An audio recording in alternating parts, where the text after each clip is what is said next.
मैत्रिणीकडे जाते म्हणून ती घरातून निघाली। रात्री एक फोन आला, ती इथेच मुक्काम करणार आहे। त्यानंतर 3 दिवस ती बेपत्ता झाली।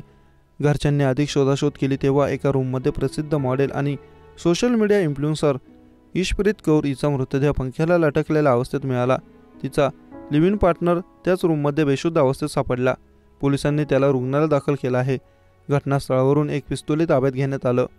मॉडेलच्या वडिलांनी या तरुणाविरोधात हत्येचा गुन्हा दाखल केला आहे। मुलीवर विवाह करण्यासाठी जबरदस्ती करत असल्याचा आरोप त्याच्यावर ठेवण्यात आला आहे। ही घटना शुक्रवारी रात्री 10 वाजेची आहे।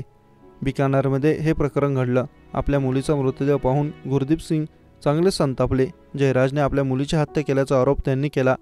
ईशप्रीत कौर ही प्रसिद्ध मॉडेल होती, सोशल मीडिया इन्फ्लुएन्सर होती। इंस्टाग्रामवर तिचे 8 लाखाहून अधिक फॉलोअर्स होते, तर जयराज हा व्याजाने पैसे देण्याचं काम करत होता। मुक्ताप्रसाद परिसरातील भिकाजी सर्कल जवळील जयराज तंवरच्या घरात ही घटना घडली। ईशप्रीत कौर अशी या मृत तरुणीची ओळख पटली आहे। ती 26 वर्षांची आहे। ती खतुरिया कॉलनीतील मन मंदिराजवळ राहायची।